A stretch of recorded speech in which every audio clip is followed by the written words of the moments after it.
नमस्कार सभी दर्शकों का स्वागत है आज के इस कार्यक्रम में जिसका नाम है मंथन। मैं विनीत जैन। आज हमारे साथ चर्चा के लिए हैं पारिक साहब। पारिक साहब, स्वागत है आपका। पारिक साहब, अभी हम जो चर्चा करेंगे आज मंथन में वो है जो अभी नए कानून कुछ आए हैं, उन कानूनों को लेकर थोड़ी सी आप बताएं कि किस तरह के कानून आए हैं और उनमें क्या क्या बदलाव हुआ है।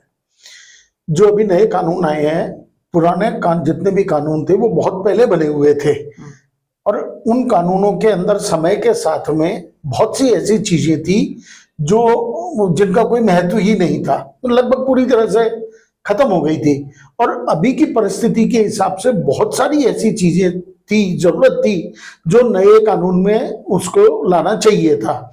अब आप अमेंडमेंट अमेंडमेंट अमेंडमेंट, उन सब की एक लिमिट होती है, तो वो सब करते हुए इतना लंबा खिंच गया था ये चीज कि एक पूरे ढांचे को ही बदलने की आवश्यकता महसूस हो रही थी बहुत समय से, जिसको कि जो वर्तमान में सरकार थी वो सक्षम भी थी इतनी करने के लिए।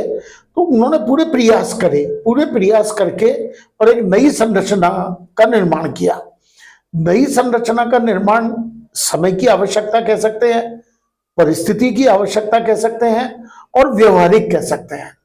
इन सभी चीजों को लेते हुए उस ढांचे में अमेंडमेंट वाली जो परिस्थिति है उसको खत्म करके पूर्ण तरीके से एक नए ढांचे का निर्माण किया गया। इसमें मुख्य रूप से किस किस कानून में क्या क्या सुधार हुए हैं जो जनता से डायरेक्ट संबंध रखते हैं? अगर अपन सुधार को लेकर के देखें तो उसको अपन आज की परिस्थिति में आवश्यकता के रूप में देखें तो ज्यादा बेहतर रहेगा, क्योंकि ऐसा नहीं है कि फांसी की सजा पहले थी अब खत्म कर दी गई हो, उम्र कैद पहले थी अब खत्म कर दी गई हो, इस तरीके का नहीं है। इसमें सिर्फ यह है कि जो पुरानी परिस्थिति थी उस परिस्थिति के अंदर किस तरीके से व्यवहारिक होता था और आज की परिस्थिति में किस तरीके से वो व्यवहारिक रहेगा। जैसे अपन छोटी मोटी चीजों को लें कि आपका चालान हो गया, जुर्माना हो गया, तो उसके अंदर पुराने टाइम पे बहुत कम रकम थी, फिर वो बढ़ाते बढ़ाते भी 50 रुपए 100 रुपए हो गई थी। अब वो परिस्थिति नहीं है। अब स्थिति ये हो गई कि ऐसे इस समाज के अंदर बहुत से ऐसे लोग भी हैं जो 1000-2000 रुपए देकर के भी, चालान देकर के भी, और अपने आप को ऐसे समझते हैं कि हमने बहुत बड़ा काम कर लिया, कानून को तोड़ दिया।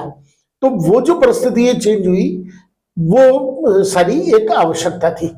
तो इस तरीके से इसमें और भी कई चीजों को लेकर परिवर्तन किया गया है। अभी इसका मतलब है आप जो कहना चाह रहे हैं कि आमूलचूल परिवर्तन संविधान में किया गया है। संविधान शब्द यहाँ पे अपन नहीं लेकर के कानून में परिवर्तन किया गया है। मूल बिल्कुल पूरा ढांचा ही कानून का बदल दिया गया है। जैसे मुख्य तौर पर जैसे 302 धारा है, उसमें कुछ परिवर्तन या उसके साथ में कुछ ऐसा कुछ?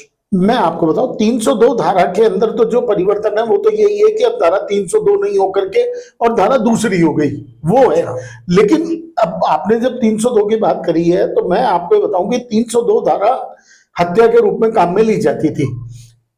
303 एक धारा थी, धारा 303। तो 303 में ये होता था कि अगर एक व्यक्ति ने किसी की हत्या कर दी और वो उसका दोषी पाया गया और वो उसकी सजा काट रहा है, उस सजा के दौरान अगर किसी वजह से उससे एक और हत्या हो जाती है तो उसको मृत्युदंड ही दिया जा सकता है, उसमें और कोई ऑप्शन नहीं था। तो इस चीज को बहुत पहले समय से ही सुप्रीम कोर्ट ने महसूस किया था और इस धारा को खत्म कर दिया गया था। आज जब ये नए ढांचे का परिवर्तन किया गया तो इस खत्म हुई धारा को भी दूसरे तरीके से जिंदा किया गया। इसमें ऑप्शन दिया गया कि अगर कोई हत्या करने वाला सजा काट रहा है हत्या की और उस दौरान उससे अगर कोई दूसरी हत्या हो जाती है तो वो व्यक्ति को या तो उम्र कैद की सजा होगी या फांसी की सजा होगी। तो इस तरीके से जो बहुत पुराने ऐसे कानून थे जिनको कि सुप्रीम कोर्ट द्वारा भी खत्म कर दिया गया था, उन्हें भी इसके अंदर पुनर्जीवित करके नए तरीके से लाया गया है।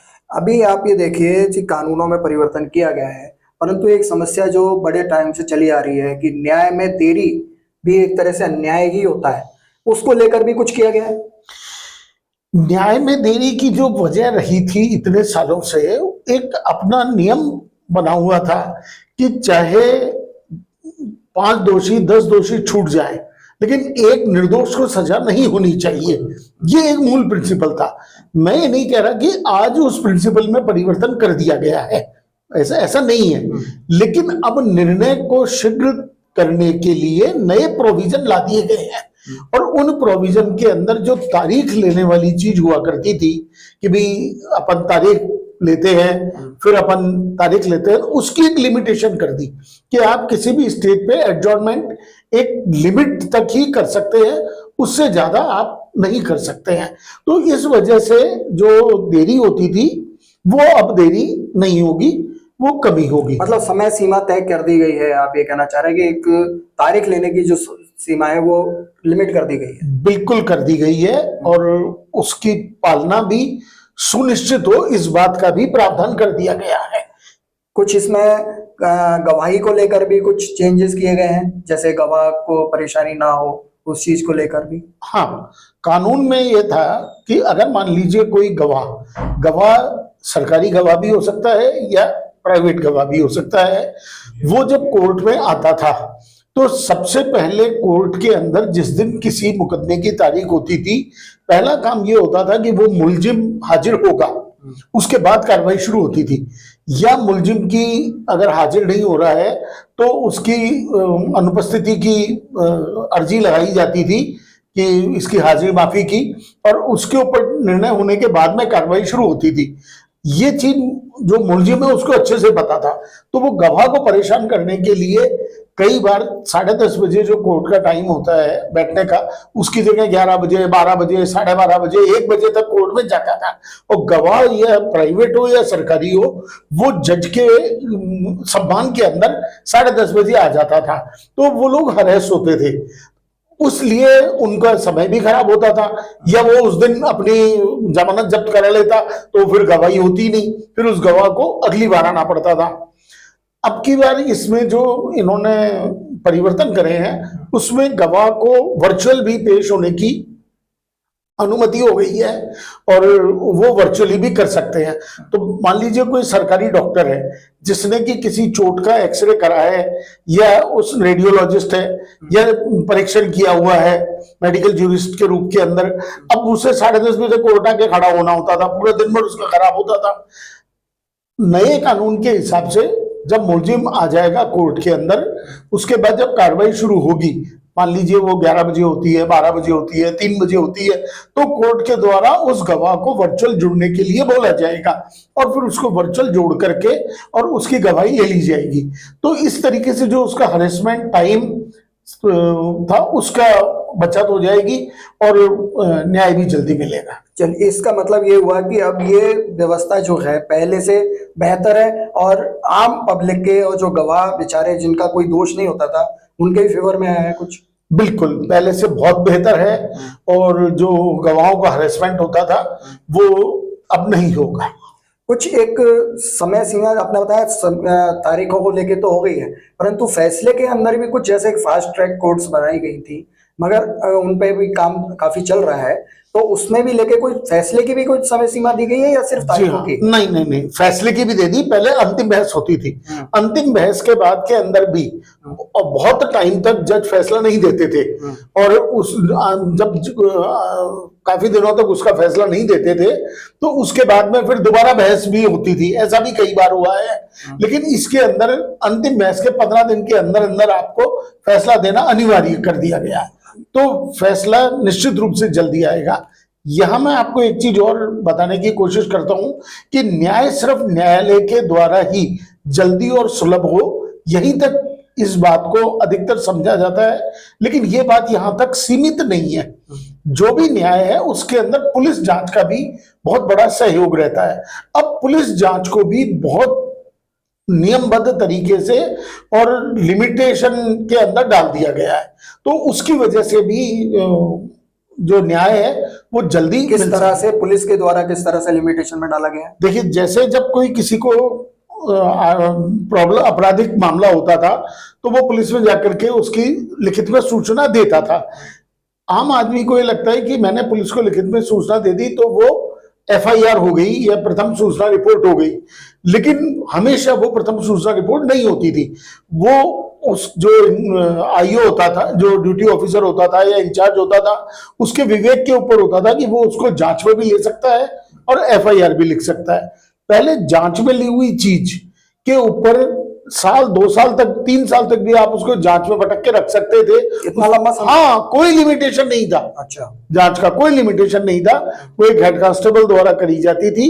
किसी के, मैं हेड कांस्टेबल कहने का मतलब ये नहीं है कि मैं उनकी कोई जांच करने की जो ताकत है या जो क्षमता है वो बताना चाह रहा हूं, वो नहीं है। जबकि एफआईआर की जांच थानेदार द्वारा की जाती है, तो उसमें अब वो सत्यता पाई जाएगी तो उसमें एफआईआर लिखी जाएगी। लेकिन आप सत्यता की जांच करने में ही साल भर लगा दिए, 2 साल लगा दिए, 3 साल लगा दिए, अब वो परिस्थिति नहीं है। अब आप अगर जांच में भी लेंगे तो जांच में लेने के अंदर 15 दिन के अंदर अंदर आपको उसको रिपोर्ट देनी पड़ेगी। 15 दिन में जांच करके आपको एफआईआर रिपोर्ट नहीं, वो जांच को आप, जरूरी नहीं है कि वो एफआईआर हो, लेकिन आपको जांच पूरी करके जांच पूरी करनी पड़ेगी। 15 दिन में उसका फैसला देना पड़ेगा कि ये एफआईआर करने योग्य है या नहीं है। हाँ, ये लिमिटेशन पुलिस द्वारा कर दी गई। हाँ। अभी एक चीज और जो बड़े टाइम से देखी जा रही थी कि राष्ट्रपति जी के पास जो क्षमा याचना की याचिकाएं जो रहती थी वो बड़े समय तक 10 साल, 20 साल, 25 साल तक भी लंबित रहती थी।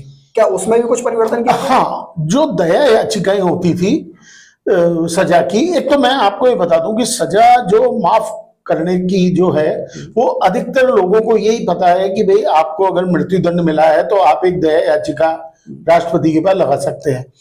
सजा माफ करने का अधिकार राज्यपाल को भी होता है, राष्ट्रपति को भी होता है, और कोई सी भी सजा माफ करने का होता है। इवन वो मृत्यु दंड तक की सजा माफ करने का होता है। और जो मृत्यु दंड की सजा होती थी वही इतनी बड़ी सजा होती थी कि उस तक पहुंचा